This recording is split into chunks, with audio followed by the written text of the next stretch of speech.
Before we begin, take a moment to get comfortable. Let your arms go heavy, your breath slow. And as you listen, feel free to leave a comment sharing what time it is, where you are, and what city or village you're listening from. It's love to know. And if you'd like more quiet stories like this one, don't forget to subscribe so they gently appear when you need them most. Now, let's begin. You close your eyes and breathe. Not deeply, not dramatically, just softly like the slow breath of a tide that knows its rhythm. You are here, still, safe, and very much alive. But what you call you is more than skin and thought. Inside you, far below the hum of your thoughts and the pulse of your chest, another world stirs. It doesn't sleep when you do, doesn't worry, doesn't think in words. And yet, it has shaped your life since the moment you were born. 1 trillion tiny lives, so small they can't be seen, so numerous they outnumber your own cells. Bacteria, fungi, archaea, viruses, and other ancient forms that dwell in your digestive tract like travelers who never left. Together, they form a community, your microbiome. And though they live within you, they are not you. And yet, they are not separate either. It is an invisible coexistence, a mutual weaving of boundaries, a forest growing in the folds of your gut. Imagine it now, not as something clinical or sterile, not a petri dish, but a warm, humming forest, where every route is a colony of life, where every breath you take ripples through the soil of your belly, where every meal you eat isn't just nourishment, but a message to the world inside you. You think with your brain, but your body listens. With your gut, the microbes hear it all. They interpret your diet, your stress, your sleep. They adjust, they adapt, they whisper, not in language, but in chemistry. A short chain of fatty acids here, a spike in serotonin there, a balance of inflammation tilted, just so you don't notice. You feel a mood, you feel a craving, you feel the edge of illness or the softness of calm. But underneath, 1,000 tiny decisions have already been made on your behalf. In this way, your gut is not just an organ, it is a landscape. It's a gently shifting terrain tended by creatures older than humans, older than mammals, older than thought. They don't need light, they don't need sleep. They need only you, your warmth, your nourishment, your body as a home. They live in the mucus of your intestines, folds and valleys your eyes have never seen, and yet they shape your immunity. They defend you from invaders. Digest what you cannot. They help make vitamins your body would never learn to make alone. They even speak to your brain. But we'll come back to that. For now, just rest in the strangeness of being plural. You are not alone in your body. You are a host, a planet, quiet sky beneath which tiny creatures build their villages. And just like any village, they depend on balance. Too many of one species, and the harmony shifts. Too few, and defenses weaken. It's too much processed food, too little sleep, too much stress, and the villages shrink. The soil of your gut becomes less fertile. But when you're nourished, truly nourished, with sleep and fiber, with calm and variety, they thrive. And when they thrive, you feel it in energy, in digestion, in a mood that feels a little more buoyant, a little more resilient. Isn't it odd that the feeling of being yourself can depend on creatures you cannot name, cannot see, and did not consciously invite? But that's what life is. A network, a chorus, a set of nested systems leaning gently into one another. The cells of your own body were once independent creatures, too. Long ago, what is now your mitochondria energy makers were free-living bacteria. They were absorbed. They stayed. They began to cooperate.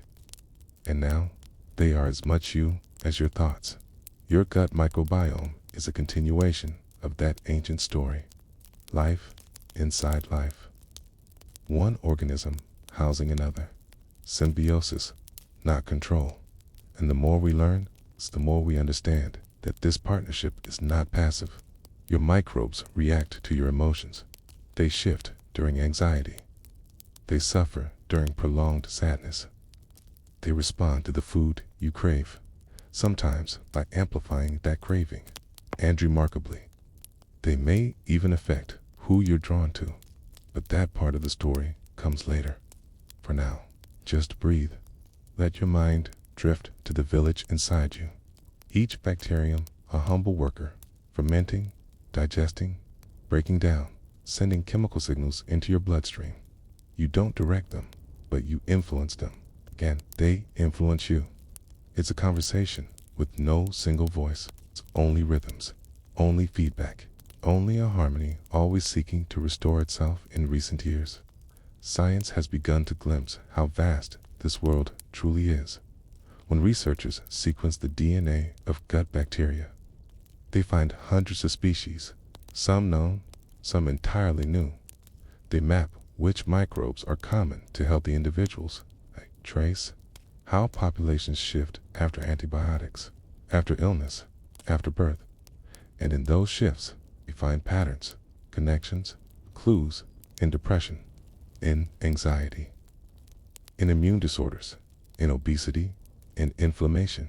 They find microbial fingerprints, not causes, not yet, but correlations, strong enough to whisper of deeper truths, that the state of your gut may echo the state of your mind, that your emotional resilience may be linked to the microbial richness in your belly, that when you say, "I have a gut feeling," you may be speaking more literally than you think. And that's just the beginning. There's so much more to explore, but for now, just lie still and picture the quiet. A night forest, lit not by stars, but by tiny pulses of metabolic activity. Microbes moving in slow, purposeful ways, eating, dividing, resting, signaling. A slow ballet of biology, choreographed without a choreographer. You didn't choose them. They chose you long ago, and in doing so, they made you a little more whole. As you drift now, remember this: the story of your body is not written by one narrator. It's a chorus, and every whisper matters, because sometimes what feels like instinct is just a memory carried in bacteria, a quiet inheritance from the lives you carry within.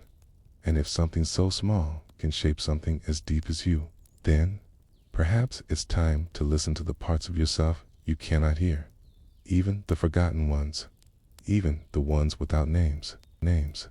You've grown up learning about the organs that keep you alive, the heart's strong and rhythmic, the brain electric and knowing, the lungs soft, expanding wings of breath, kidneys, stomach all humming quietly in the background of your awareness.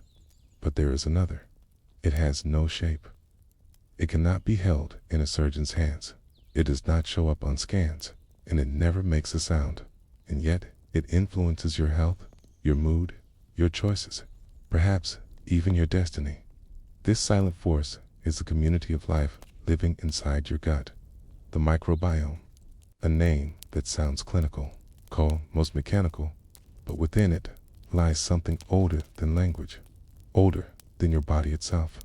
It is not an organ made of flesh.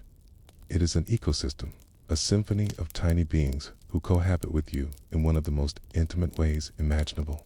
And increasingly, scientists are beginning to speak of it as if it were an organ all its own. Why? Because it behaves like one. It performs functions. It affects distant systems. It has inputs, outputs, responses, and perhaps, most astonishingly, it may even learn. No other part of your body can be made of different species, yet act as a single system. No other part of you is so deeply interwoven with what is not technically you, but your microbiome. It remembers what you feed it. It adapts when you travel, teases to your stress. It craves certain foods, and it resists others. It is flexible, plastic, reactive, intelligent, not in thought, but in design. When you take antibiotics, this hidden organ can be shattered like glass. species wiped away, good and bad alike, leaving behind a hollow echo of what it was. Sometimes it recovers. Sometimes it doesn't. Sometimes it changes in ways no one fully understands. You may feel that change as bloating, as fatigue, as anxiety, or as nothing at all until years later, when the effects ripple outward, and all the while, this organ without a name is trying to find balance again. Imagine if your heart could change, shaped depending on your diet. Imagine if your brain reorganized itself every time you met someone new. That is what your microbiome does. It adapts not just to food, but to people, to pets, to place. City dwellers often carry different microbes than those who live in forests. People with dogs share certain bacteria with their animals. Even a short visit to another country can temporarily alter the species in your gut. And when you fall in love or move in with someone, your microbiomes begin to blend, not completely, but subtly. A shared ecology, gleam, a mingling of invisible selves. And yet, few medical charts list the microbiome. Few textbooks call it an organ.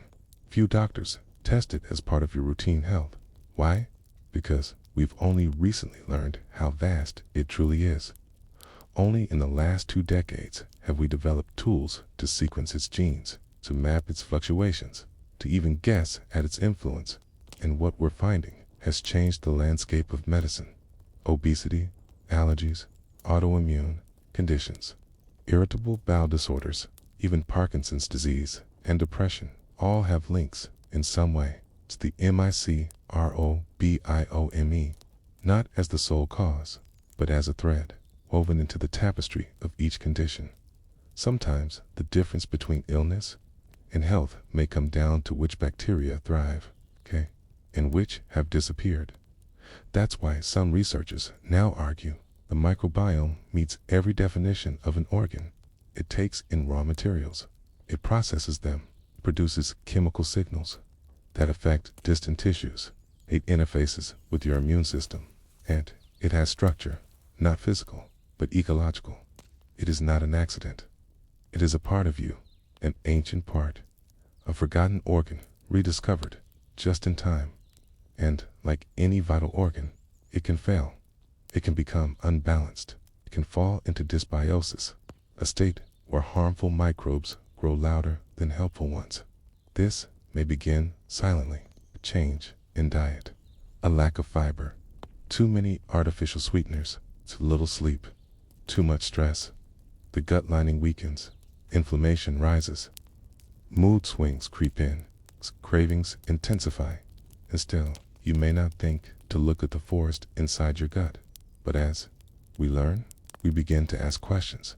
What if some forms of mental illness have microbial roots? What if the reason 2 people react differently to the same food isn't in their genes, but in the bacteria they carry? What if aging itself could be slowed or softened by feeding this forgotten organ what it needs? Fiber, diversity, fermented foods, time. It's not about killing bad bacteria. It's about inviting the good ones to flourish, like tending soil. It's like encouraging wildflowers to grow.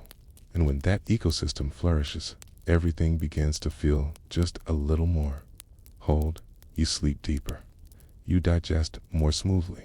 Your mind feels steadier. Your immune system calms its alarms, because this organ, though silent, speaks to every other dot. It partners with your liver to detoxify. It sends signals to your brain to shape mood. It trains your immune system to tell friend from foe. It does all this without ever announcing its presence. But perhaps now you're beginning to hear it in the quiet between thoughts, in the peace after a nourishing meal, in the small steadiness you feel after a walk in the sun. This is not magic. It's biology, ancient and complex, but not beyond your reach, because unlike the heart or brain, this organ listens closely to your choices, and each day you are feeding it with stress or rest, with colorless starches or rainbow vegetables, with sugar or with fiber. Each bite either diversifies your internal world or narrows it, and slowly your microbiome responds. It builds new colonies.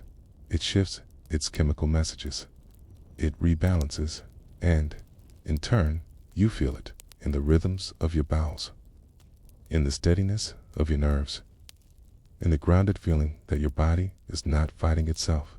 You feel better because your internal orchestra has found its conductor again, a conductor you didn't know was there, one who never takes center stage, but whose presence makes everything else sound just a little more harmonious. Now, as you drift, imagine your microbiome not as a science term, but as a garden, a shaded, fertile space tucked away in your belly, where ancient life tends to your future. And remember, every gardener needs tools. Every forest needs time to REGROW. The forgotten organ is remembering itself. And so are you. You arrive in the world, not as one, but as many. A newborn, yes, but not alone. The first breath you take is filled with unfamiliar air. Its chill, its texture, its invisible life. And even that breath brings something more than oxygen. It brings company. The moment you are born, a migration begins. One that is silent and ancient and essential, because inside your mother's body, you were mostly sterile, floating in the warm quiet of her womb. There, you were protected, isolated from the microbial symphony that waited just beyond. But birth is a crossing, a transformation from closed system to open world. If you were born vaginally, pass through a narrow gate lined with bacteria, lactobacillus, bacteroids, others yet unnamed. They coat your skin, your eyes, your mouth, your tiny lungs open, and in rushes air, not just with oxygen, but particles of dust, of microbes, of the outside world, and you inhale them, not by accident, but by design. Your first breath marks the start of a lifelong relationship with the microbial world. If you were born by cesarean, the story is a little different. The first microbes you meet may come from skin, from the air of the hospital room, from the hands that catch you. It's different species, a different sequence, but still, a beginning. Birth is not just the start of your life. It is the start of your microbiome. It is your first handshake with the invisible. From that moment on, your body begins hosting an ecological orchestra that will tune itself for years to come. And it doesn't stop at birth. In your first minutes, your skin touches skin. Your lips search for nourishment. You are held, kissed, fed. Each of these gestures passes more than love. They pass life. If you are breastfed, your mother's milk is not just food, it is programming. Her milk contains special sugars called oligosaccharides, but they are not for you. Your body cannot digest them. Instead, they feed a specific bacterium in your gut, Bifidobacterium longum infantis. This bacterium helps you digest milk fats. It calms your immune system, lines your intestines like a velvet glove, and your mother's body makes sugars for it, not for you. She nourishes your microbes so they can nourish you. This is co-evolution. You and your bacteria. Growing up together, you begin to build an immune system, but not by memorizing invaders. You do it by meeting them, by sampling bacteria on skin, on blankets, in the air. In your mouth, in your microbiome becomes your translator. It tells your immune cells, this one's safe, this one's useful, this one might be a threat. It teaches you what to fight and what to tolerate. Without it, your immune system might panic at every shadow. It might attack the world, and eventually, yourself. This is why early exposure matters. Why skin-to-skin contact after birth is more than emotional. It's microbial. Each cuddle, each whisper, each kiss is an inoculation, not against disease, but for balance. Even your home becomes a training ground. Dust from the carpet, air from the vents, bacteria on toys and clothes, they all shape the growing map inside your gut, and slowly, pattern forms. Your microbial self is not identical to your parents'. but it's a reflection, resemblance, a living inheritance. And over time, this community grows. At 6 months, when solid food arrives, the gut blooms with new species. Some love starch, break down fiber. Some handle meat, others dairy. And with every bite, you send invitations. Come in, you say. There's room here.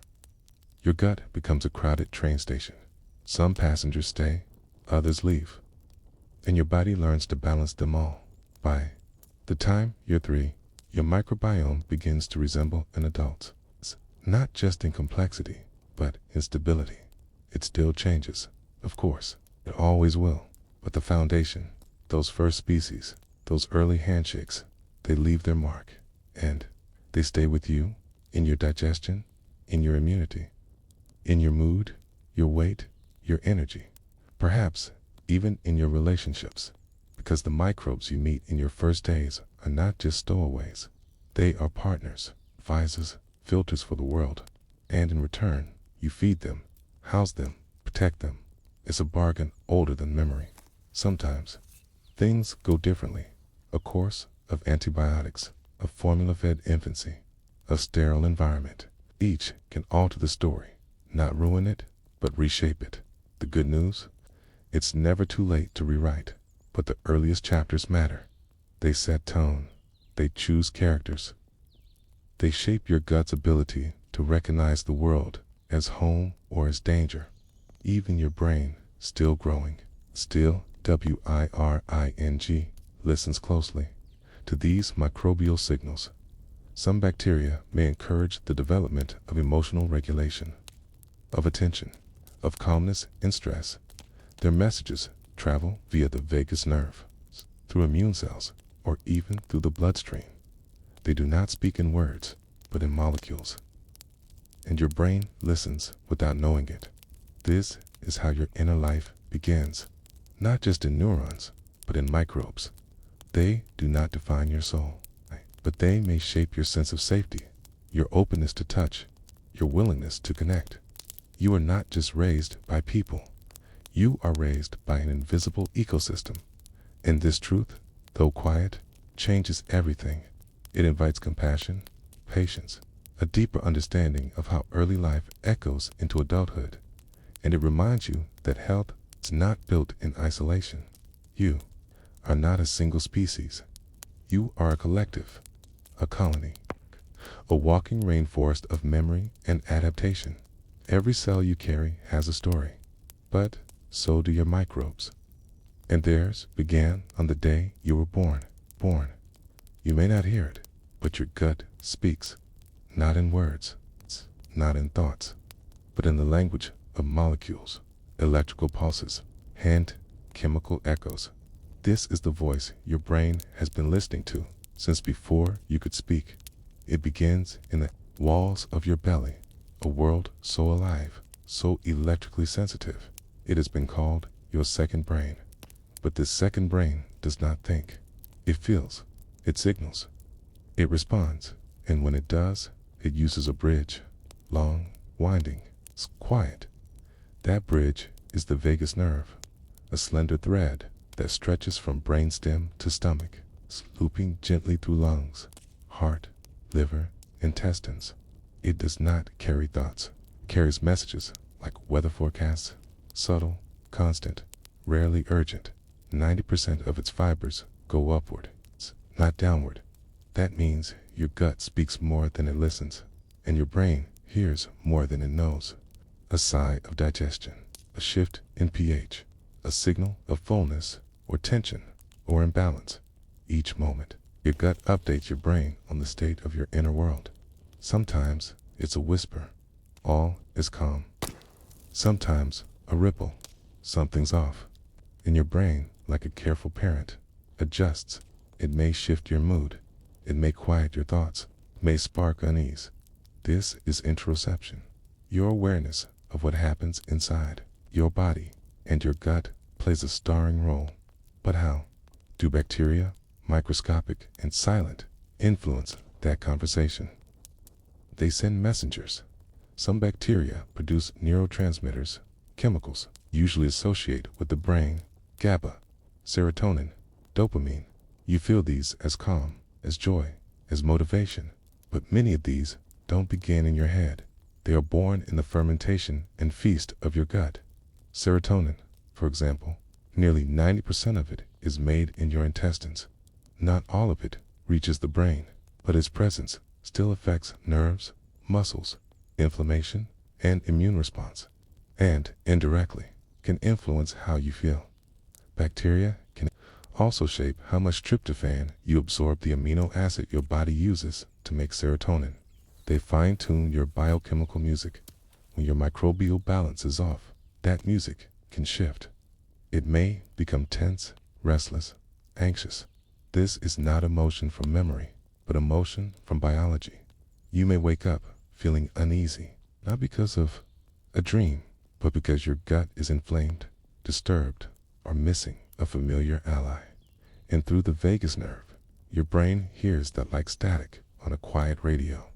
Then it reacts. It may send cortisol, the stress hormone. It may heighten alertness, tighten muscles, quickly scan for danger. And so you feel anxious without knowing why. But the reason might be microbial. Some experiments show that when animals are raised in sterile environments without gut bacteria, they are more prone to stress. Their vagus nerves lack the usual microbial input. Their brains never learn the rhythm of balance. When certain microbes are restored, those animals grow calmer. In some human studies, probiotic bacteria like lactobacillus and bifidobacterium have been shown to reduce anxiety and depression scores. But it isn't magic, it's conversation. The bacteria are speaking, and your brain is learning to trust their voice again. There's more. Bacteria also produce short-chain fatty acids like butyrate, propionate, and acetate. These are like anti-inflammatory messengers. They help keep the gut lining strong. They influence immune cells. They even cross into the brain's bloodstream. Some may affect the blood-brain barrier, the wall that guards your brain from harmful substances. If that wall weakens, inflammation can rise, mood can darken, cognition can slow. But when microbial balance is restored, so too is that protective veil. Your brain is not just a floating organ, it's part of a system. And your microbes are system architects. They help train microglia, your brain's immune cells. T's, they signal when to clean, when to prune synapses, when to rest. They are, in a way, custodians of your inner weather. The term for all this is the gut-brain axis. But it isn't a highway. It's more like a network of forest paths, slow, adaptive, woven into your biology. Everything you eat becomes part of the message. A fiber-rich meal feeds helpful bacteria who respond by creating calming compounds. A high-fat, high-sugar binge may nourish species that stoke inflammation, tension, disrupted sleep. Over time, your microbial choir can grow quiet, discordant, or harmonious again. And so the question becomes, how do you listen? It's not to thoughts, but to gut signals. How do you honor your second brain? It begins with slowness, with mindful eating, with space to digest, with meals rich in fiber, fermented foods, and diverse plants. Each bite feeds not just your body, but your bacteria, and in turn, they shape your mood, your clarity, your ease. Your gut is not a place of chaos. It is a place of rhythm, of peristalsis, of bacterial choreography, of nervous pulses moving like a tide. When you rest, your vagus nerves strengthens. When you breathe deeply, it hums. This is why stress disrupts digestion. Why anxiety can knot your stomach. Because the conversation goes both ways. Your thoughts can shape your gut, okay? And your gut can shape your thoughts. It's a circle. It's not of blame, but of balance. And you are the space between in the stillness of sleep. This dialogue continues. Bacteria ferment. Signals travel. Your brain dreams, not knowing that part of its inspiration comes from the world inside your belly. And perhaps, just perhaps, what you call intuition, a sudden sense. A gut feeling is your microbiome gently tapping on the door of your awareness. Not loud, not insistent, but wise. And so, you drift. listening to the quiet within. 'Cause the next time you feel a mood arise, you might wonder if your microbes whispered it first. You settle into quiet again, your breath as soft as silk, your body wrapped in its nightly stillness. But inside, below your ribs, an ancient conversation continues. Your gut does not sleep. It churns gently, not with hunger or digestion, but with memory, mood, and microscopic life doing what they've done for eons. Each bacterium within you is a participant in your emotional landscape. Each colonia whisper, each shift rippled across your inner sea, because mood does not begin only your thoughts. It begins with a feeling, a tightness in the chest, heaviness in the limbs, a subtle unease in the stomach before the mind even finds a name for it. And often, the root of that feeling lives not in your past, but in your microbiome. Trillions of microbes live in you, but more than that, they live with you. Their comfort often mirrors your own. When they're in balance, you feel grounded, centered, resilient. But when they falter, when inflammation rises, when invaders grow strong, when variety is lost, your mind, too, begins to sway. There is a word for this influence: psychobiotics. Not just any bacteria, but those that affect how you think, how you feel, how you remember. Consider Lactobacillus rhamnosus. This small, spiral-shaped organism has shown, in some animal studies, to reduce anxiety and depression by altering the flow of GABA, a neurotransmitter that soothes like rain on a quiet roof. And Bifidobacterium longum has been linked to lower cortisol, the hormone that flares in stress. When these bacteria flourish, they send gentle signals upward, modulating mood as if they were adjusting the lighting in a room. Not too bright, not too dim. It's calm. Memory, too, wears their fingerprints, because inflammation, often driven by an imbalanced gut, can cloud the hippocampus, the seahorse-shaped region responsible for recalling your joys, your fears, your lessons. When the gut is calm, blood flow to this region is steady. Neurogenesis, the birth of new neurons, continues. But when gut bacteria shift into distress, when they release toxins, when they breach the intestinal wall, when immune responses rise, the brain takes notice. Cytokines cross the blood-brain barrier. They disrupt, they distract, they dim the clarity of memory. That's why, during times of illness or stress, your thoughts feel slower. Your recall blurs. You lose names, details, that word just on the tip of your tongue. This is not your failure. It's your biology protecting itself, diverting energy toward healing. It is your microbial world reorganizing itself so that soon your mind can shine again.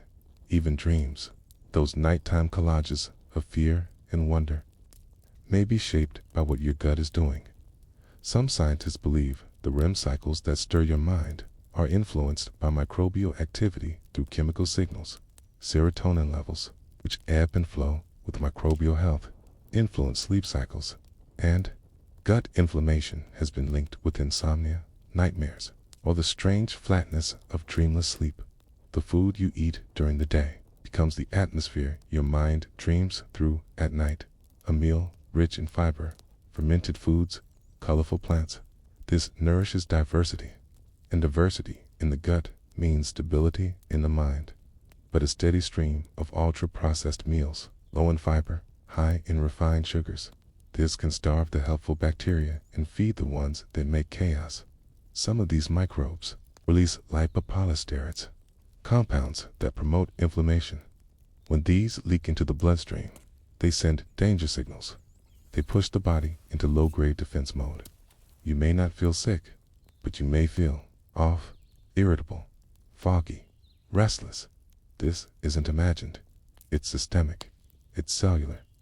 And it begins deep in the folds of your gut. And now you pause and wonder, can we feed our moods? Can we nourish memory?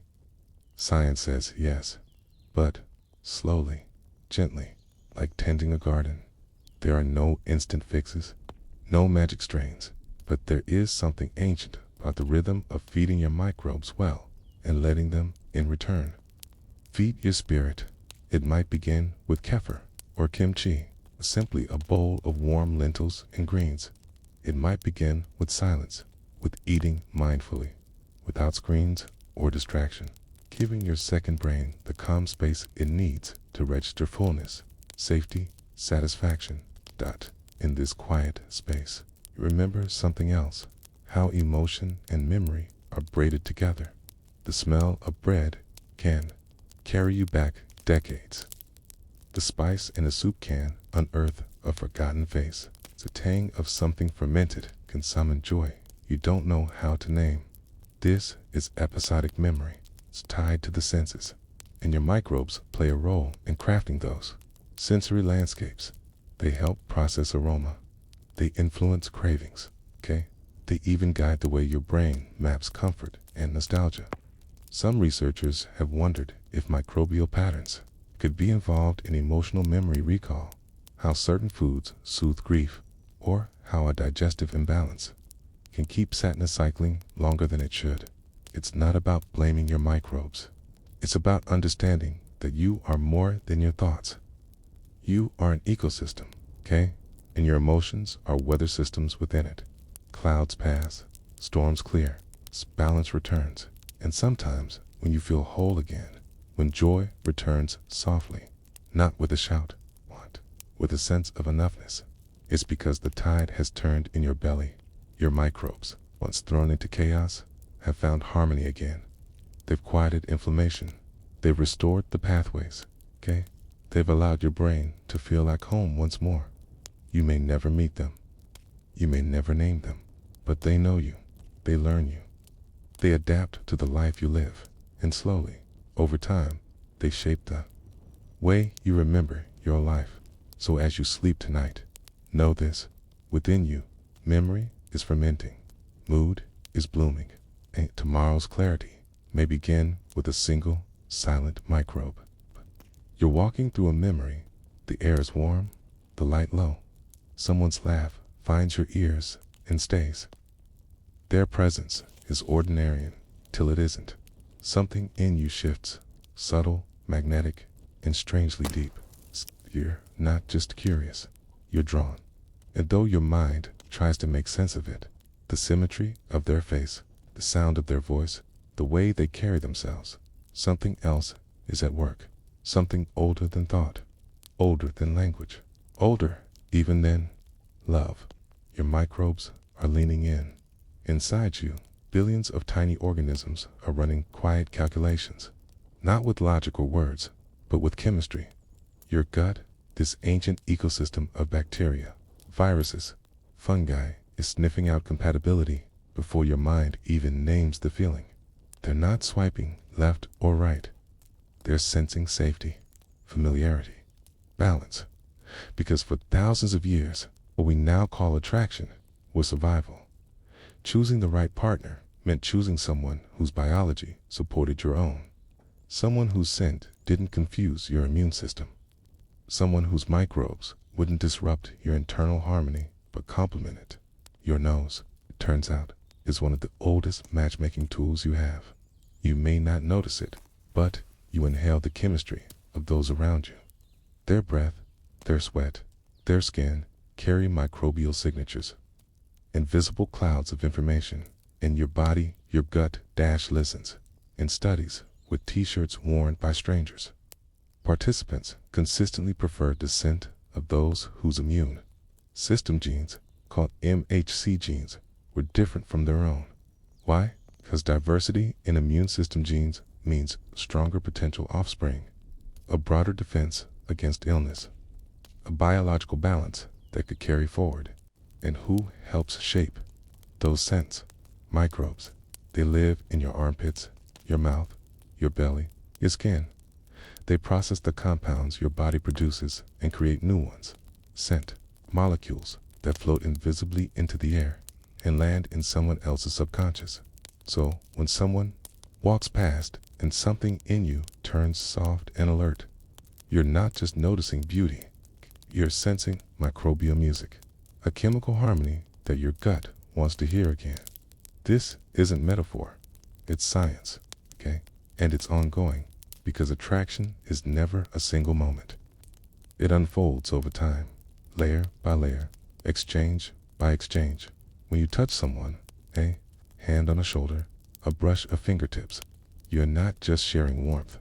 You're sharing microbes, skin flora, environmental bacteria, molecular signals. Your body listens to the exchange. It asks, does this feel familiar? Does this feel safe? Sometimes the answer is yes, instantly. A click, a comfort, like coming home to a place you've never been. Sometimes it's no, a dissonance, a subtle repulsion that the mind can't explain.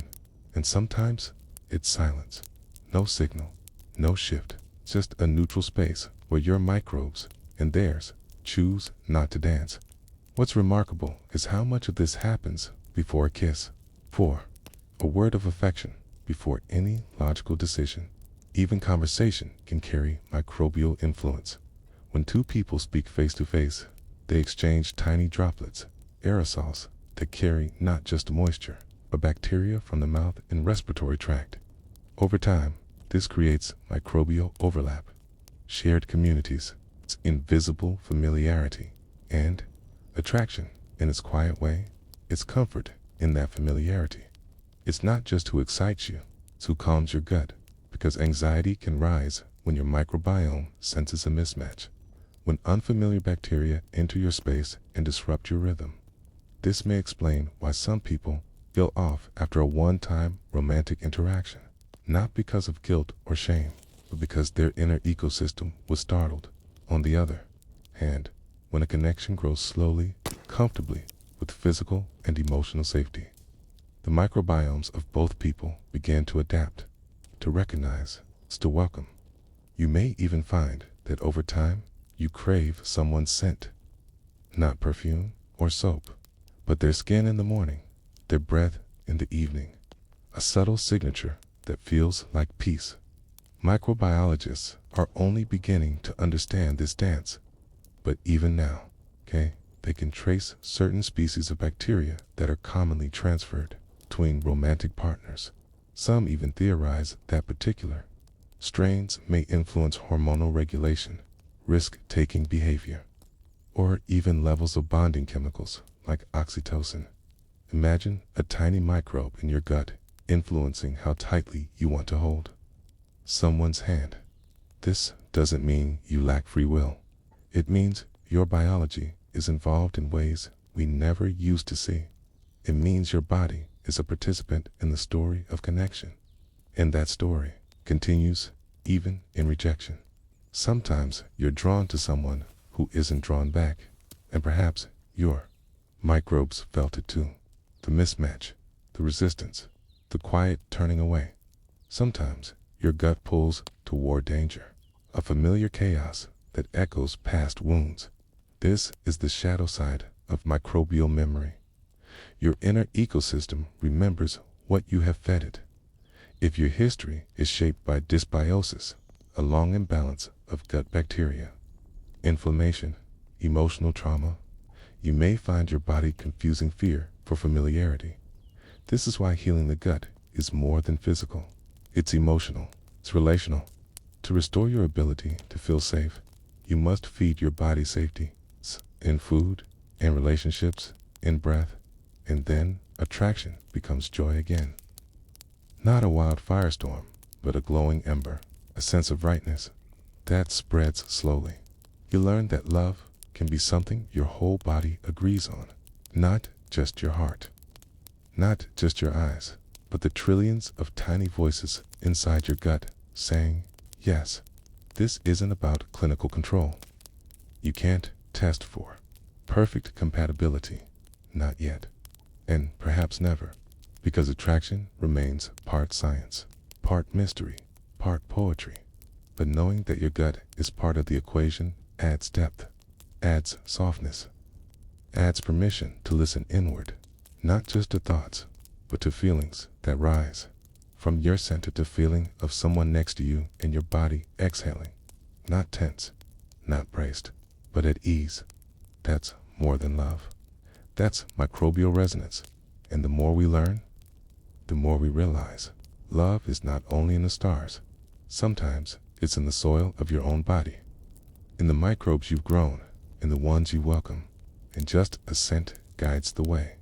You lean toward someone, the scent itself holds more secrets, more signals, more chemistry in the air, which is where we go next, to the strange and subtle ways your microbes shape your smell. Asterisk, and how that smell shapes who stays. There is a scent that belongs only to you. You don't bottle it. You don't apply it. You don't choose it. Yet it follows you through rooms, through seasons, through the small, unnoticed hours of your life. This scent is your chemical fingerprint, and is written not just by your body, but by your microbes, on your skin, under your arms, inside your nostrils, your belly button. Even in the fold between fingers, tiny organisms are at work. They break down sweat, oils, and secretions. They reshape molecules, transforming your biology into fragrance. Not a fragrance of flowers or musk, but one of subtle complexity. A scent that speaks not to the conscious mind, to something deeper, something older. In the animal world, scent is communication. A fox knows its mate by smell. A wolf recognizes its pack. A mother bird can find her chick by scent alone. We, too, are animals. And though we cover ourselves in soaps and sprays, the ancient sense remains. That unnameable comfort when someone leans close and you breathe in, not with thought, but with memory. Some researchers believe this invisible language may influence who we trust, who we touch, who we choose. The microbiome, again, plays the translator. Let's linger here, under your arms. Your sweat, by itself, is nearly odorless. It is the bacteria who dine on it, digesting proteins and fats, who leave behind the molecules that smell. And those molecules vary from person to person. It's from diet to mood, from genetics to geography. The kinds of bacteria that live on your skin shape whether your natural scent feels sweet, sharp, earthy, musky, metallic, or something in between. Two people might eat the same food, live in the same house, wear the same clothes, and yet still smell completely different, because their microbial landscapes are unique, and those landscapes carry clues. Some studies have shown that humans can detect genetic differences through scent alone, particularly in a region of genes called the MHC, major histocompatibility complex. People tend to prefer the smell of those whose MHC genes are different from their own. Why? Because diversity in these genes can mean stronger immune systems for potential offspring. Attraction, there, may not be random. It may be a biological search for what your body lacks, a quiet calling out for a compatible code, and the nose listens. There's a study, often cited, where women were asked to smell t-shirts worn by different men. They had never seen these men, never heard them speak, just the scent of their worn shirts. And again, the women preferred the shirts of men with differing MHC genes, not too similar, not too foreign, just different enough to balance their own biology. Is this love? Not yet, but it's a beginning. It's chemistry, real, measurable. Chemistry that may shape who stands out in a room, who feels strangely magnetic, who lingers in memory, and microbes mediate this chemistry. They not only contribute to your scent, but help process the signals you receive when you breathe someone in. You are taking in their molecules, some of which may come from their skin, bacteria, their diet, their hormones, and your brain, through a quiet chain of nerve signals, interprets what that means: comfort, caution, curiosity, craving, all born from a single breath. There's something tender about this, isn't there? The idea that attraction may begin not with the eyes, but with the space between two people, the scent trail, the microbial cloud. It means the body knows things before the mind catches up. It means compatibility is, at least in part, biological resonance, a shared rhythm between ecosystems. Of course, this dance isn't just between strangers and couples. Scent continues to matter. When partners are asked to smell each other's clothing, especially shirts worn overnight, many report feelings of calm, arousal, or closeness, and in times of separation, scent becomes memory. A shirt left behind, a pillow still holding the smell of hair and skin. Even pets react this way, curling up on clothes that carry the scent of someone they love. There is security in smell, because scent bypasses logic. It's processed by the limbic system, the part of the brain tied to emotion, memory. That's why one whiff can bring back a year, a face, a touch, and your microbiome is always there, recording, emitting, responding. Sometimes the harmony is instant. You meet someone and their scent feels right. It's not perfume, it's not cleanliness, it's a signature, and you lean toward it like a plant to sunlight.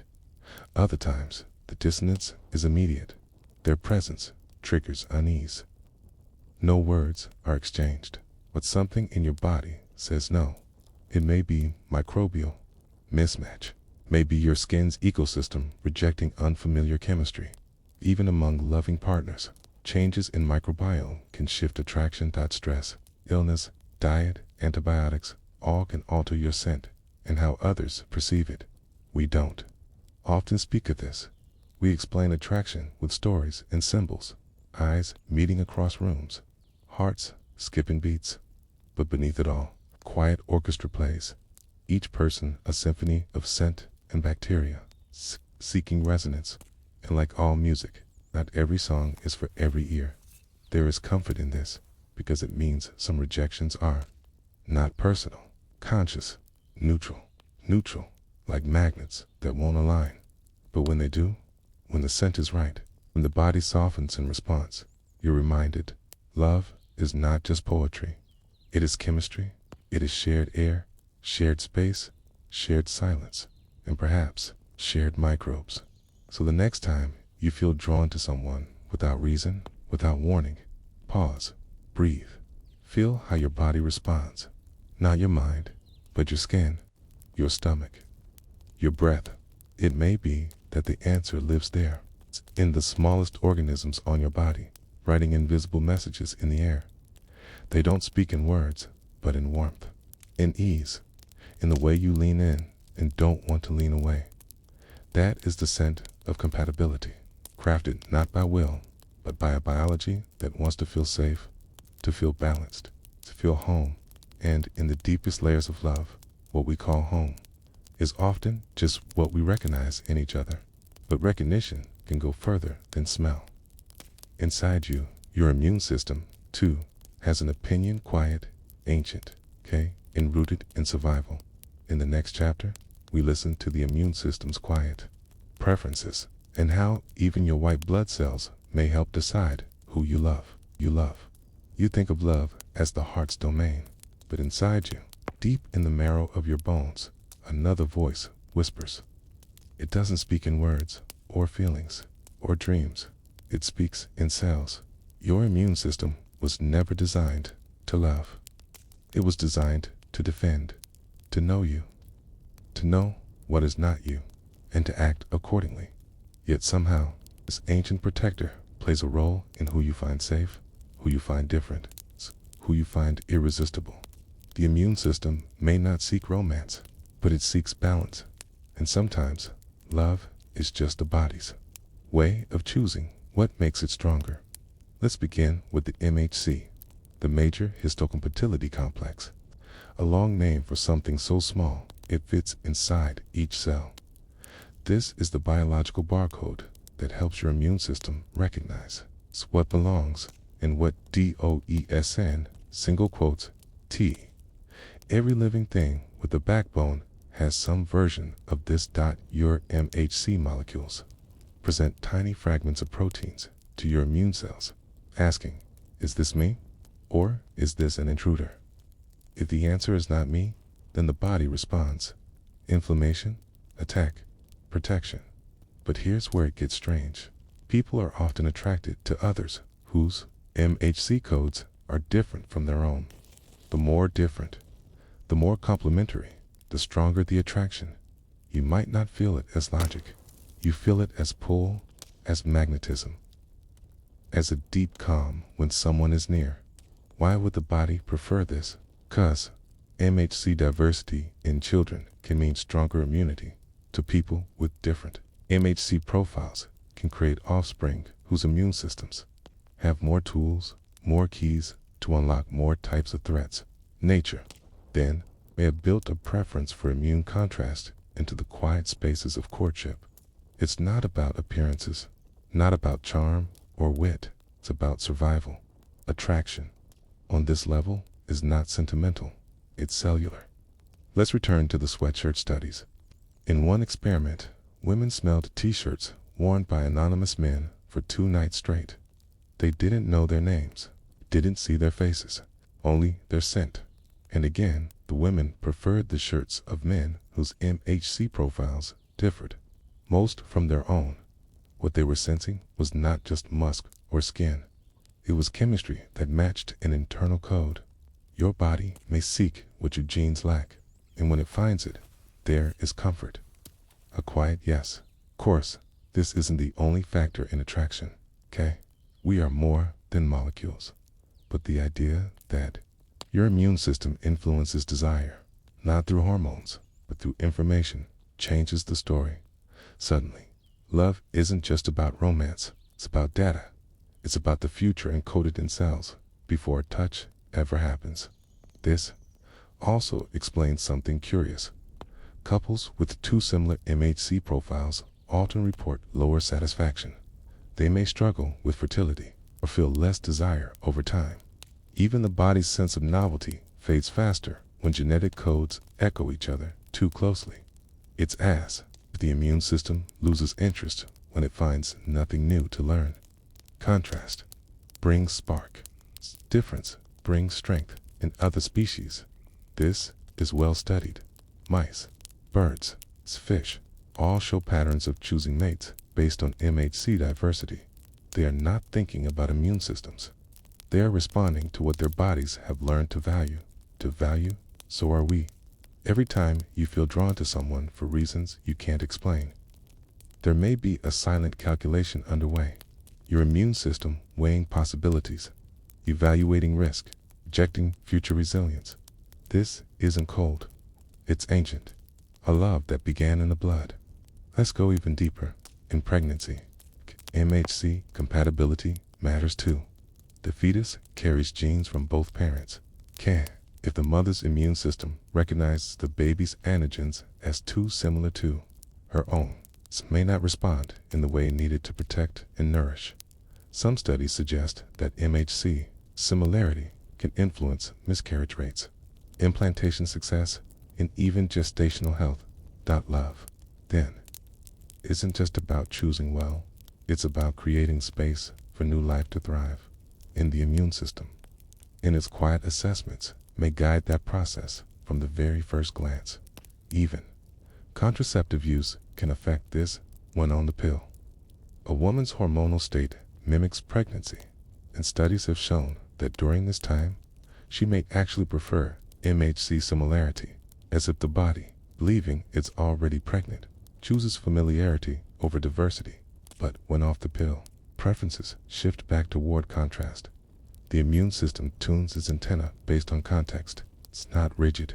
It adapts, and love adapts with it. This also leads us into the realm of scent once more, because MHC-related molecules may subtly influence the odors we emit. Your skin chemistry is shaped by your immune profile, and the bacteria living on you interact with that chemistry to create your unique smell.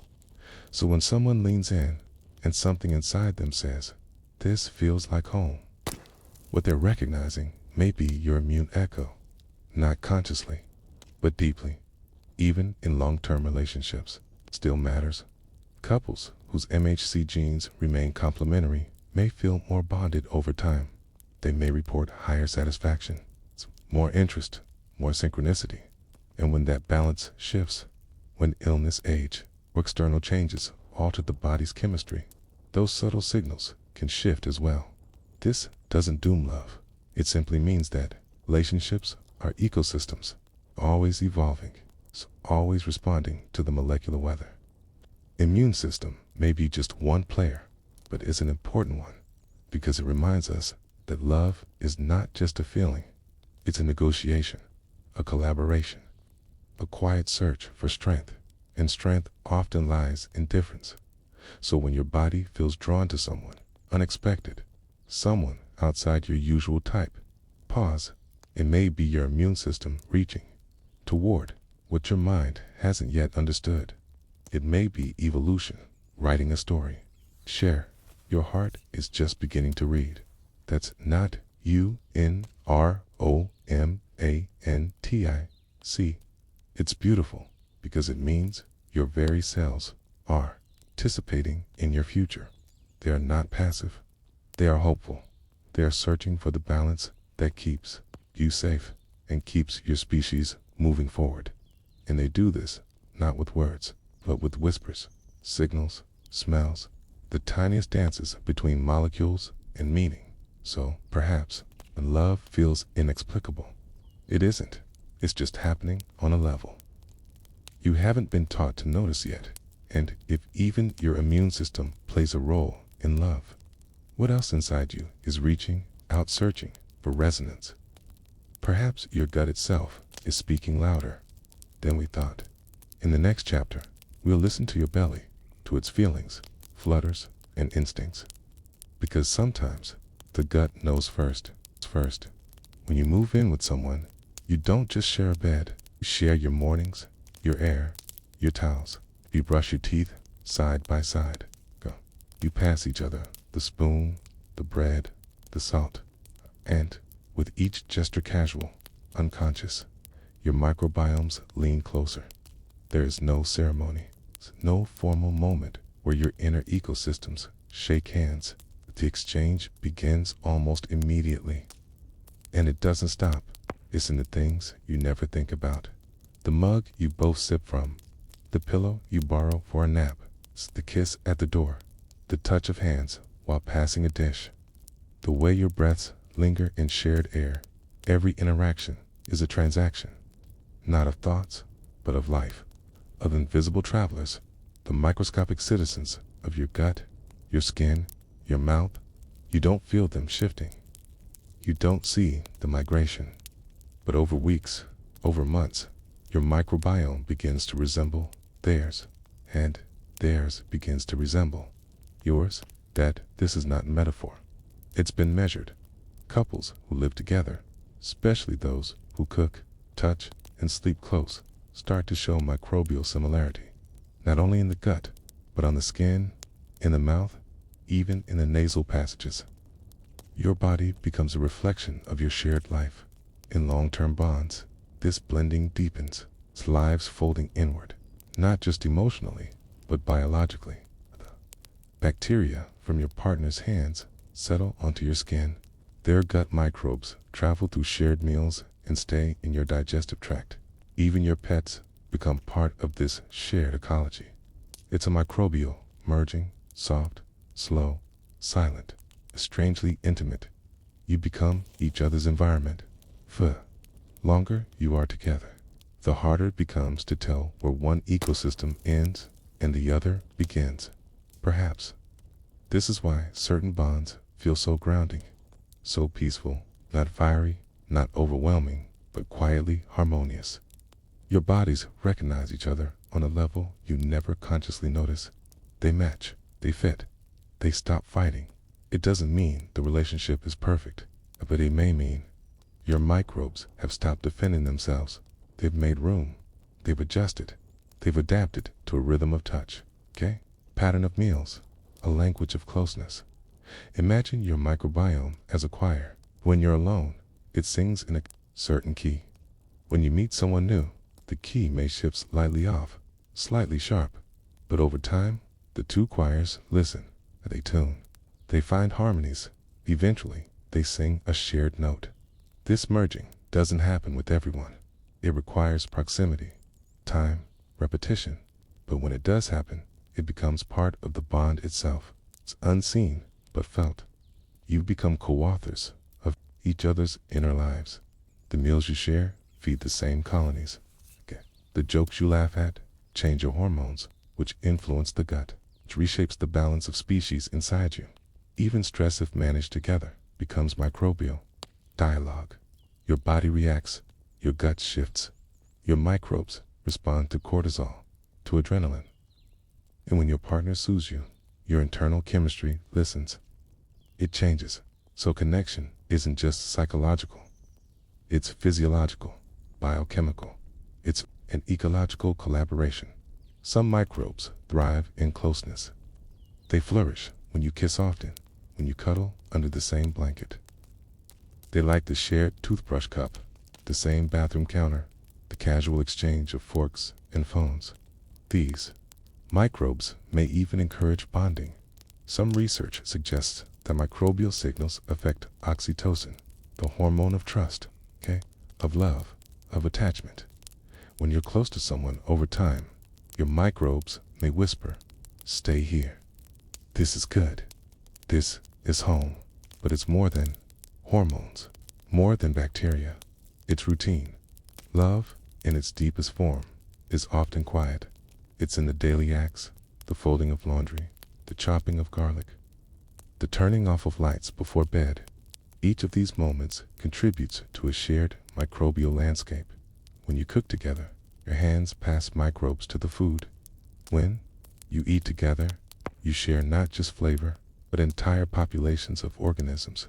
Even the way you clean with vinegar, with bleach, with silence changes which microbes survive on your surfaces, on your doorknobs, on your hands. Couples create their own microbial environments. Their homes begin to smell a certain way, not from perfume, but from the quiet, living communities they've nurtured together. And when that environment becomes familiar, so does the person. You miss them when they're gone, not just their voice, but their presence, their bacteria. The way your microbiome feels different without them. You may not notice this consciously, but your gut does. It keeps a record. It remembers. That's why long-term bonds are so hard to let go. You don't just lose a person. You lose a part of your internal self that had grown around them. Your microbiome must rebalance, must readapt, must learn to sing solo again. And yet, when love is stable, when the bond is strong and kind, this microbial harmony deepens, becomes part of your health. Your digestion improves. Your immune system steadies. Your body functions better. When it's not in conflict, you feel more like yourself when you're with them, because your body recognizes them as part of the ecosystem it has chosen to protect. This doesn't mean all relationships are dictated by microbes, but it does mean that your body has a say, that your gut listens, that your belly might know something before your mind does.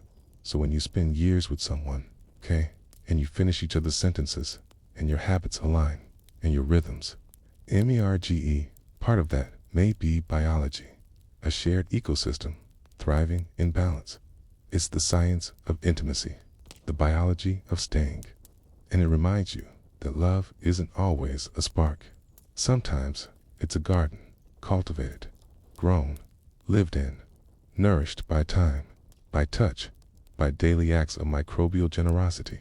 Tonight, as you drift toward rest, perhaps you think of someone whose presence softened your world, someone whose breath became part of your rhythm, whose scent made you feel calm, whose absence felt like silence in your gut. That wasn't only emotion, it was memory, held in your cells, whispered by bacteria that once sang in harmony. And tomorrow, as you rise and step into your day, you'll carry their microbes still, a quiet chorus woven into your own. Not because they changed you, but because you adapted, because your body made room. And in this softness, in this ongoing exchange, you begin to wonder, can something so small really help shape something so lasting? In the quiet darkness of your gut, a community thrives. Not loud, not boastful, but persistent, ancient, and perhaps protective. You are not alone in your body. You never were. From your very first breath, you've carried passengers. Trillions of them, microscopic, yes, but meaningful. They don't just live in you, they depend on you. And in return, they may shape more than your digestion. They may shape your decisions, your habits, your longing to stay close to someone or drift away. This idea is gentle, but radical. That your microbes, so small, so quiet, might influence the very nature of your relationships, not by mind control, not with puppet strings, but by slow biochemical nudges, by tuning the chemicals that affect your mood, by whispering into the channels that govern affection, by creating a bodily environment where love feels natural or necessary. Some scientists wonder, could microbes have evolved to favor stability in your social world? Could they prefer when you're close to just one person? Could they, like gardeners, want a predictable ecosystem to tend? It's possible. After all, the gut is not a battleground. It's a rainforest, a coral reef, a delicately balanced system where harmony matters. And like any delicate system, doesn't respond well to chaos. Think of a person who moves constantly between partners, new kisses, new touches, new bacterial arrivals, to the microbes already settled. This is disturbance. Every new person brings foreign species, unfamiliar DNA, a wave of potential disruption. But when you bond deeply with one person, when you share meals, share breath, share beds and bathrooms and routines, your microbial environment stabilizes and your microbes flourish. That stability is good for them. They find safety in familiarity. They know the patterns, the nutrients, the chemistry of your gut, your hormones, your shared meals. They adapt to your rhythm and your partner's. So, if stability benefits the microbes, could they encourage it? Could some of them favor long-term closeness? Consider oxytocin, often called the love hormone. It rises with eye contact, with hugs, with shared experiences. It fosters trust.com connection. Now, consider that some gut microbes can influence oxytocin levels. They can signal your brain through the vagus nerve, through immune messengers, through chemical byproducts of digestion. They don't create love, but they might set the stage. They might make the room feel warm, make you feel safe, help you interpret another person's presence as comforting. They might lower your anxiety when you're with someone stable, okay? And increase it when a bond feels threatened. Not because they understand love in a human sense, but because your stable relationships are their stable homes. In nature, survival is rarely selfish. Organisms adapt to support their environment because their environment supports them. You, or your microbes, are an ecosystem, a forest, a climate. When your relationships create stability in that climate, it makes sense biologically that some microbes would favor it. It's not monogamy in the romantic sense, it's ecological strategy. The body, when in balance, favors repetition, builds habits, routines, attachment. Microbes, in turn, may reinforce those habits, reward consistency. Promote.com. They might even encourage social behaviors that reduce risk, like peer bonding, emotional trust, even reduce novelty seeking, all to preserve the environment they understand. Studies on prairie voles, small, faithful mammals, have shown that gut microbes differ between voles that mate for life and those that don't. It's subtle, but it suggests a feedback loop between biology and behavior. The microbes shape the feelings shape the actions shape the microbes, and the cycle continues. Now, consider human relationships, the long ones, familiar ones, where two people settle into rhythm, where there is shared space, shared bacteria, shared meals, shared stress, shared laughter. Over time, their microbiomes become more similar. But perhaps, too, those microbiomes begin to encourage the bond itself. They reduce stress reactivity. They ease digestion. They balance mood. They reward routine. They don't dictate your choices, but they do change the environment in which choices are made. like the weather nudging which seeds take root. Not commanding, just favoring. Some researchers believe there are microbial signatures associated with pair bonding, that certain species flourish in emotionally safe environments, that certain metabolic byproducts signal relaxation, openness, trust, and that when those species thrive, so do you. It's not that bacteria know love, but they recognize the absence of threat, and they adapt to it. In this sense, a long-term bond might not just be a human experience, but a microbial collaboration. You and your partner co-create an environment, one that feeds both your minds and your microbes, one that rewards connection, not just emotionally, but biologically. So when you curl beside someone and feel more at ease, it may not just be your heart. Your gut may be exhaling. Your microbes may be blooming. Stability becomes health. Health becomes affection. Affection becomes consistency. And consistency becomes a thriving inner ecosystem. Of course, not all microbes are gentle.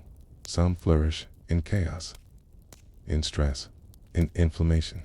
And some relationships, like some bacteria, are better left behind. But in a world where much is unknown, one truth remains clear. You are not one creature. Hey, you are many. And some of those many prefer peace. So tonight, as you remember past loves or rest beside the one you've chosen, consider this. Your connection may be written not only in memory, but in molecules, in hormones, in colonies of life you never knew were listening. And when you feel held, when you feel safe, when you feel the draw to stay close, to choose one person again and again, perhaps part of that is the forest within you protecting its roots. And just before sleep takes you, a question lingers. If a kiss is an exchange of microbes, what else changes when lips meet and stay? Your lips touch softly. The moment lasts a second, maybe two, maybe longer. But even before you feel the warmth, even before the emotion rises, your body begins to change. It is not just a kiss, it is a migration, a gentle crossing of borders, a microscopic exodus from one world into another. Your mouth, so small compared to the rest of you, holds one of the richest microbial ecosystems on the planet. Hundreds of species live there, on your tongue, your gums, your cheeks, even between your teeth. Some are old friends. Some are shy residents, rarely noticed. Some arrived recently, carried in on food, on air, on skin. Each person's oral microbiome is slightly different, like a fingerprint, but softer, fluid, responsive. And when you kiss, your fingerprint merges with another in a single 10-second kiss. You can exchange up to 80 million bacteria. 80 million. Not a metaphor, not poetic exaggeration. A measurable physical reality. Your mouth becomes a port, welcoming a ship from another world. Your bacteria greet theirs. Some linger, some vanish, some move in. A kiss is not just affection. It is introduction. It is negotiation. It is microbial diplomacy. And just as some cultures shake hands, bow, or nod, your microbes recognize this moment as a threshold. There's something ancient about it. Primates kiss, birds preen, mammals nuzzle. It is more than comfort. It is exchange of scent, of chemicals, of information, and in humans, of bacteria. The saliva carries them, so does the breath. The tongue becomes a conveyor belt. The lips are not just soft, they are bridges. Scientists have studied couples who kiss often and couples who do not. They found that the oral microbiomes of long-term, frequently kissing partners become more alike over time, not completely identical, but harmonized, familiar, and with that familiarity often comes calm. Your immune system relaxes in the presence of the known. It flares up against the strange, but softens when microbes match. This is not coincidence. This is cohabitation. When you kiss someone regularly, you're not just reinforcing emotion, you're reinforcing microbial stability, and perhaps your body begins to trust that person not just because of the kisses, but because of the microbes those kisses bring. Think of it this way. A kiss is not only a moment, it's a conversation. It says, "Here I am," and the body replies, "I know you." Your bacteria say it more quietly, with molecules, with shape, with chemical traces passed along the moist edges of touch. You may not hear it, but your body listens, and sometimes it responds with longing, with a wish to kiss again, to invite more of that world in. Could this be part of attraction? Perhaps because the microbes you exchange don't only stay in your mouth. Some travel, they find their way into the gut. Not all survive the acidic journey, but some do, and in doing so, they reshape you. Tiny changes in digestion, metabolism, even in mood. It is not romantic to say that love begins with bacterial exchange, but it is true, and that truth is beautiful because it means that when someone leaves a trace on your lips, it may also leave a trace in your being. Some bacteria stay for hours, some 4 days. It's become permanent residents, nestled beside the ones you've carried since birth. Your inner world, once only yours, now carries echoes of someone else, even if they're gone. The mouth is also one of the most emotional places in the body. It smiles, it cries, it speaks, sings. It also heals fast. A cut in the mouth fades quickly, not despite the bacteria, but because of them. Your oral microbes can protect you. They form biofilms, tiny communities that defend their territory from invaders. And when they, like the company of another person's microbes, they make room, or they compete, or they merge. This microbial dance is invisible, but essential. It helps explain why some kisses feel wrong, why some encounters create no spark.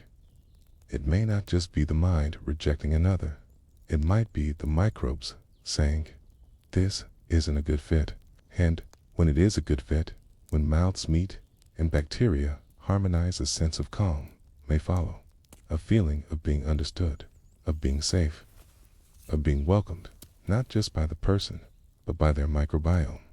Now, imagine the power of frequent kissing.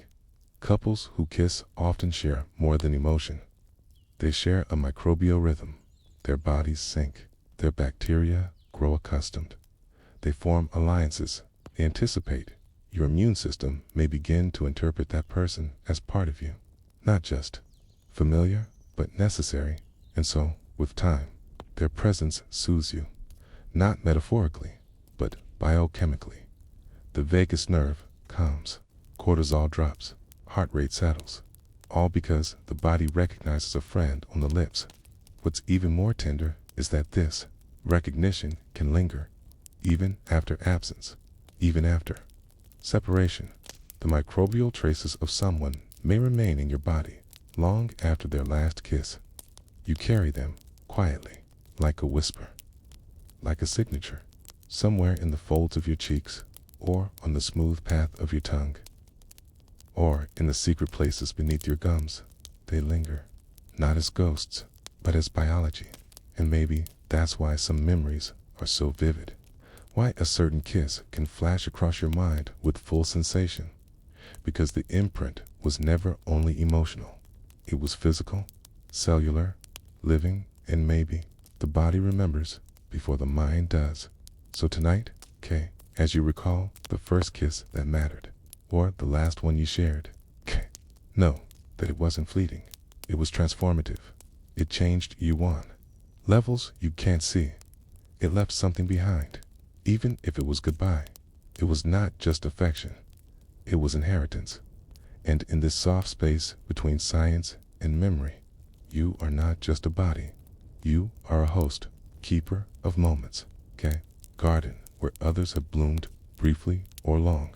And as your breath slows now and your eyelids begin to fall, you might wonder, if a kiss rewrites you so deeply, what else do we share without even knowing? You sit across from someone you care about. There is food between you, warm, fragrant, familiar. Steam drifts upward. curling like thought. Laughter hums softly in the air, like wind through branches. And as you lift the first bite to your lips, something deeper stirs. This is not just nourishment. It's communion, quiet, biological exchange, far more intimate than it appears. Because your body is not just you, and your meal is not just food. You are feeding a crowded, invisible community, living within. Your microbiome waits patiently, ready to greet the nutrients, fibers, sugars, and scents in the food you share. Every ingredient has a story, a microbial fingerprint. There is a spoonful of yogurt, rich with living cultures, or the crust of fresh sourdough, fermented slowly over days. These are not sterile things. They carry life, and that life becomes part of you. But more than that, when you eat together, you shape each other. You laugh, you chew, you talk, and all the while, your bacteria travel. On breath, on shared utensils, through touch. Even in the way the air hangs, heavy with the scent of spices. Studies have shown that people who live together, especially those who eat together regularly, develop microbiomes that echo one another. Not perfectly, but closely, harmoniously. It begins with food preferences. One person likes garlic, the other prefers cumin. But with time, those flavors blend, palates shift, cooking styles merge, and so do the internal ecosystems. Your gut. Microbes learn to process what your partner loves. The bacteria that thrive on lentils begin to flourish in both bodies. Those that specialize in digesting dairy rise or fall together. Even your cravings may shift. Not from willpower, but from the whispers of trillions of microscopic voices. You liked that last night, they murmur. Have it again. So you do. And so your partner does too. The dinner table becomes a quiet laboratory, a space where habits grow into biology, where routines become symphonies of microbial adaptation. There is beauty in this merging. It's slow, it's invisible, but it's real. Think of couples who've been together for decades. They finish each other's sentences. They walk at the same pace. They share inside jokes, but perhaps they also share similar ratios of bacteroidetes and firmicutes, perhaps the same strains of Akkermansia flourish in both, not because they were born that way, but because they dined across from each other for years, because they passed the salt, because they laughed over wine, because they tasted life together and their bodies remembered. This is not just about couples, it's families, to develop microbial kinship. Children often mirror the microbiomes of their parents. It's not just from birth, but from years of shared meals, shared routines, shared foods eaten off one another's plates. A toddler who takes a bite from a parent's fork is taking more than a bite. They're accepting a gift, an offering of internal architecture that will shape their digestion, their immune system, even their mood. And in cultures where meals are deeply communal, where food is passed from hand to hand, where bowls are shared and bread is torn instead of sliced, the microbiomes of communities blend more richly. It is a microbial signature of closeness, of kinship, of culture written not only in language and custom, but in bacteria. Now think of holidays. Think of celebrations. Meals stretched over hours, with dishes made only once a year. The sour tanks of fermented pickles. The slow sweetness of baked fruit. The buttery warmth of traditional pastries. These are not just flavors. They are microbial events.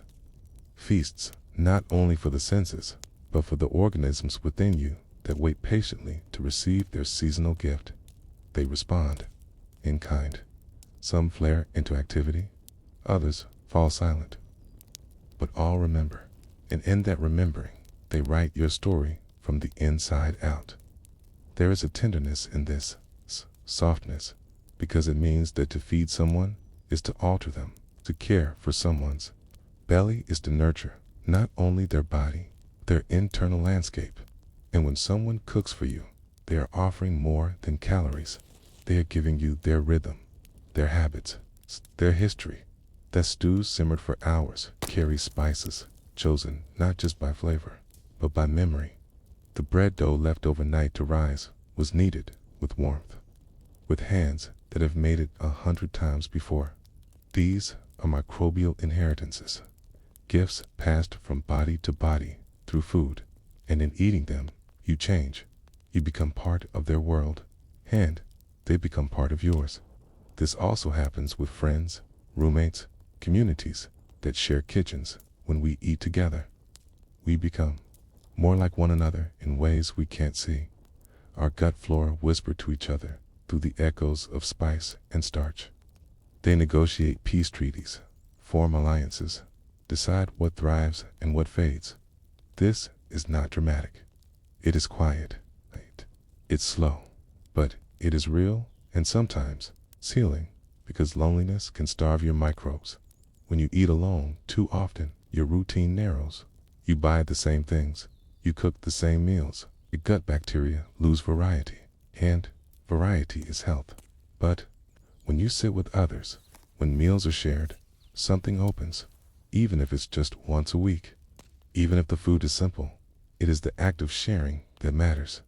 A bowl passed across the table, a story told over dessert, tea, spoonful offered with a smile. These are moments of microbial expansion, of renewal, and for those who have loved and lost, for those who no longer sit at a shared table. Some microbes may linger. The gut, like the heart, has memory, and those memories may echo in the way your body reacts to certain foods, in the way a scent can bring tears, in the way comfort lives in a recipe you haven't made in years. Even absence has a microbial footprint, but so does new presence. New friend, a new partner, a new community. With them comes new food, new routines, new bacteria waiting quietly to meet yours. So the story continues. You are never static. Your microbiome evolves with the seasons, with your travels, with your relationships. It is a living journal, written not in words, but in enzymes and fermentation. Tonight, you may remember a meal, not just what was said, but how it felt, how your body softened, how your mind grew quiet, how your hunger wasn't just for food, but for presence, and that presence changed you. Even now, as your breath slows and sleep draws near, your microbes digest the day's offerings. They hum quietly, sorting, fermenting, remembering, and in that hum, there is a promise. You are not alone inside. You are a host, a garden, a participant in an ancient ritual of giving and receiving. And somewhere in that ritual, your biology became a reflection of the people you've broken bread with. You close your eyes and feel it, the warmth of shared meals still alive within you. And you wonder, the silence between heartbeats, what happens when the ones you love disagree inside? You sit beside someone you care about. You laugh, you touch, you talk into the quiet hours of night. And yet, a part of you subtle, internal, doesn't settle. Maybe your sleep feels different. Maybe your digestion twists without reason. Or your mind feels clouded, a soft fog you can't explain. We rarely suspect it, but the tension may not come from emotion. It may begin in the belly, between colonies of life that are struggling to share space. Because just as people sometimes fail to get along, so do their microbiomes. You are not just a person. Oh, you are an ecosystem, a home to trillions of bacteria, each with their own needs, routines, and rhythms. And when someone new enters your life, their voice, their scent, their presence, they bring more than affection. They bring a microbial world that tries to nestle into your own. Some parts may fit easily, others may resist, and that resistance may feel like anxiety, like mood swings, like a discomfort you can't name. Scientists have found that when couples cohabitate, their gut bacteria begin to shift, but the shifts aren't always smooth. Sometimes the new bacteria are welcomed. The times the existing community pushes back. It's like introducing new species to a forest. Will they grow beside what's already there? Or will they compete for sunlight and space? In your body, these competitions play out quietly. One strain may dominate another. One may die off entirely. And in the delicate balance, your mental state may sway. Because the gut doesn't just digest food. It helps regulate hormones, neurotransmitters, even immune responses. When your microbes feel threatened, so might you. You may become irritable, less tolerant, more fatigued. Not because of how someone treats you, but because your internal orchestra has lost its rhythm. It's no one's fault. It's biology. Think of two people with vastly different diets. One thrives on fiber, fermented vegetables, green tea, miso soup. The other prefers meat, coffee, refined grains. Each supports a different gut environment, different bacteria, different metabolisms, different microbial expectations. When they begin to share meals, when their routines blend their microbiomes, try to adapt. Sometimes they do, but other times conflict stirs. One person's microbes may view the other's dietary habits as hostile. It's too much sugar, it's too little fiber, too many unfamiliar spices. Your bacteria might respond with inflammation, bloating, mood changes, and because mind and gut are connected, your feelings about the relationship may shift too. Not out of logic, but from a whisper in your belly that says, this feels off. It's easy to ignore. Easier still to blame yourself, to wonder if you're being too sensitive, it's too guarded, too distant. But what if your microbes are trying to protect you? Not from love, but from imbalance. They are ancient, wiser than we know. And while they don't speak in words, they speak in signals, in gut feelings, in the way your body tightens or releases. This doesn't mean the relationship is wrong. It means there's more happening beneath the surface, more layers to understand, more dialogues between ecosystems than we ever thought to listen for. Even friendships can carry this hidden friction. A roommate's habits, a colleague's cologne, a loved one's home-cooked meals. You welcome them with open arms, but your microbes may not. Sometimes the mismatch is minor. A few days of adjustment, a little fatigue, but other times it lingers.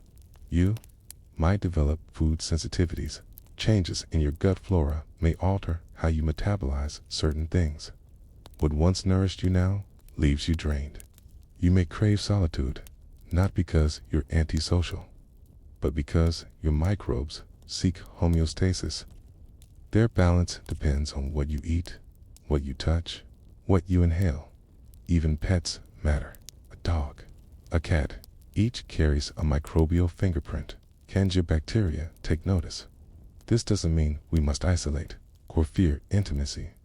It means we honor the quiet ecosystems within us. We pay attention if a new relationship coincides with sudden digestive issues or unexplained emotional turbulence. Perhaps your microbes are asking for time, time to adjust, time to find common ground, time to learn how to live beside new neighbors, because compromise is possible. Just as couples learn each other's quirks, their sleep habits, their favorite teas, their preferred temperature for the shower, our microbes can learn too. But it takes patience, and sometimes change. A diet rich in diversity helps. Fiber from many plants, fermented foods, time outdoors, less sugar, more color. These give your gut the tools to adapt, to welcome what's new without losing itself. And if, even then, a partnership still stirs disquiet, perhaps it's worth asking, is this discomfort mine, or is it my microbes? Do I feel safe in this relationship, emotionally, physically, and biologically? Because our microbes are not separate from our being. They are part of the chorus that makes you, you. They don't decide who we love, but they may influence how we feel in someone's presence, whether we settle or stay slightly off balance. And when relationships end, the echoes remain. Your microbiome may take weeks, months, even years to return to its prior state. Some strains may never come back. Others may linger long after the person is gone. It's a quiet grief, a biological memory, like a room that still smells of someone even when it's empty. But there's healing too. Your gut, like your heart, can grow again. New people, new meals, new rhythms. The microbes adjust. They forgive. They rewrite themselves in the language of change. And you emerge a little different, a little wiser, a little more aware of the subtle symphonies within. So tonight, as you settle in, breathe slowly. Feel your belly rise and fall. Think of the ones you've let close, the ones who entered your orbit and your body. Some brought peace, others brought turbulence, but all brought transformation. And perhaps now, as your body rests, your microbes are still sorting through it all, deciding what stays, what goes, what belongs, and maybe, just maybe, they're ready for someone new, someone whose internal forest matches the quiet music inside you.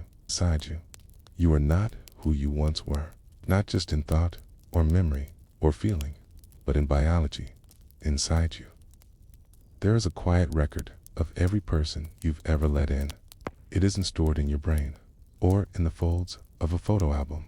It's housed deep in your gut, in the trillions of microbes that shift and shuffle and settle with every shared breath, every long hug, every bite of food across from someone who made you smile.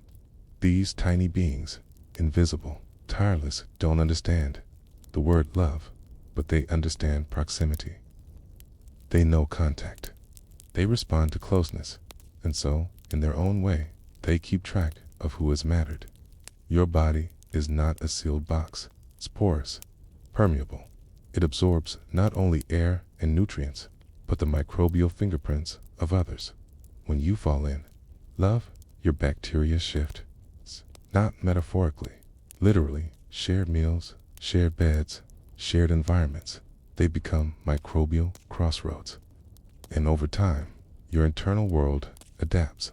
Studies show that couples begin to share similar microbial compositions after months of living together. Even pets contribute. Dogs bringing in soil-borne bacteria, cats carrying the essence of fur and dust and purr, and you absorb it all. Not consciously, not intentionally, but deeply. It becomes part of your gut's ecosystem, part of your immune system's memory. It's part of your baseline. Even after parting ways, some of that microbial influence may remain, fading slowly, but never quite disappearing. Love, then, leaves more than emotional residue. It alters your inner biology. You are not simply shaped by who you love. You are rewritten by them, not all at once, but gradually, like a forest shifting after a new species arrives. Like a river adjusting to a new bend in the land. Love changes your appetite, your sleep, your stress response, your hormonal rhythms. And under it all, the microbiome listens. When you laugh together, you share air. When you hold hands, you exchange skin microbes. When you cry into someone's shoulder, you share salt, enzymes, microbial passengers. It is intimate, invisible, constant, and though you never feel it, your bacteria are learning to live together. Some struggle, some flourish, some merge into a new balance. It's not always easy. Sometimes the ecosystems clash. Sometimes stress, poor sleep, or illness cause the microbial harmony to break. But with time, and with care, a new equilibrium can form. This is why long-term connection feels like home. Not just in your heart, but in your belly. There's a reason why the comfort of a loved one's scent can calm you before sleep. Why their presence makes your breath deepen, your muscles loosen, your stomach relax. It's not just emotional, it's microbial. Their presence has tuned your system, calibrated your rhythms, adjusted your internal weather. And when they're gone, you notice your body misses them, just as your mind does. Grief has a microbial echo. Researchers studying bereavement have found shifts in gut health after a loss, increased inflammation, reduced diversity, a rise in stress-related bacteria, a fall in those associated with calm with healing. Love is biological, so is loss, and yet your body remembers how to restore itself. It carries the record of every microbial symphony you've ever hosted. It remembers balance. It can find it again, not by erasing the past, but by building something new. New connections, new environments, new microbial voices.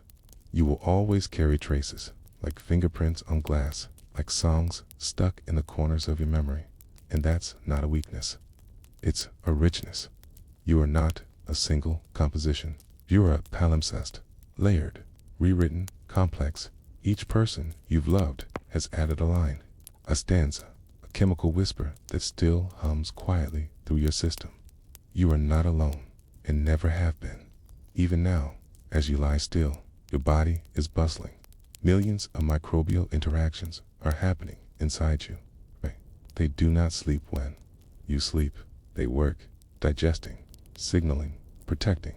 Some of them came from your mother, some from your partner, some from the food you ate at a picnic with friends years ago, and they are all still with you, quietly authoring your next chapter. This is the miracle of being alive. You are porous. You are connected. You are shaped, always, by others. Even when love feels distant, its effects remain. You've been changed by every goodnight kiss, every shared bowl of soup, every deep laugh that made you exhale through your nose and share more air than you realized. You are not just the sum of your experiences. You are the habitat they created. And when someone new enters your life with their own microbial music, their own internal weather, your body listens again. It decides, slowly, whether to adjust, whether to open, whether to recompose. This is love in its oldest form. Not lightning or fate, but adaptation. A long, quiet process of becoming safe together. So, tonight, as you breathe, as you rest, know that you are still being written. That every breath carries possibilities. That even in silence, your body remembers company and tomorrow. When you rise with them still inside you. A little less visible. It's a little more you, because no love is ever truly gone. It lingers in the systems that kept you well, in the bacteria that learned to stay in the quiet balance your body holds long after the goodbye. You are not alone. You never were. You carry every connection forward, written in the language of touch and time in trillions of microscopic voices. And perhaps that's the most romantic idea of all, that the body, too, loves, quietly, faithfully, forever, forever. You wake each day with trillions of companions. They do not speak, they do not sleep, but they shape everything. Your digestion, your immune system, your mood, even quietly, who you're drawn to and who you're not. And now, science listens to them, not with stethoscopes, but with sequencing machines. The future of understanding love might begin in a petri dish. It starts with a swab, a gentle brush against the inside of your cheek, or a tiny scoop from your gut, collected not to diagnose disease, but to read the code of your microbial self. Bacteria have genes too, not just one or two, but thousands of them, whispering instructions about what enzymes to build, what chemicals to release, how to survive, thrive, and adapt inside you. Researchers gather this information to create something quietly radical, a microbial map of you. It's like a fingerprint, but deeper. It's not just what's on the outside, but the architecture of your inner world. Every person has their own microbiome signature. Yours is shaped by the foods you eat, the air you breathe, the people you kiss, the pets you've held, even the soil your bare feet have touched. And now, scientists are asking whether that signature might align better with some people than why others not by accident, but by design. Imagine, you meet someone, you laugh, you connect, but instead of asking just about hobbies or values, you both share your gut data, not for judgment, for understanding. Your bacteria prefer high-fiber vegetables, thrive on fermented dairy. Yours favor slow mornings, bloom with spicy food. It's not about right or wrong. It's about whether your ecosystems can learn to coexist. This isn't science fiction. It's happening now, in quiet labs, on glowing computer screens, where scientists study the way microbial communities shift when two people come together. One startup in the Netherlands began testing couples. They mapped their microbiomes over time. They found that some pairs harmonized quickly, their bacterial communities adjusting, balancing, even supporting each other's deficiencies. Others, not so much. In some couples, one person's microbes grew stronger while the others weakened. One immune system flourished, the other became inflamed. It wasn't about personality or kindness. It was chemistry. Down to the microscopic level.